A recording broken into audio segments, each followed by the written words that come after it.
कोकणचो रुबा भारी माझ्या कोकणचो बाई तो रो भारी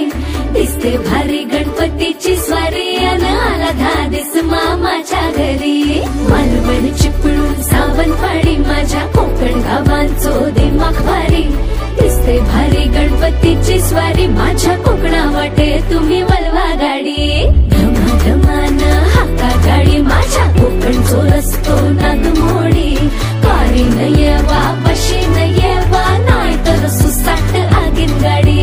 मुंबई पुण्याचे रस्ते सोडा माझ्या कोकणा वाटे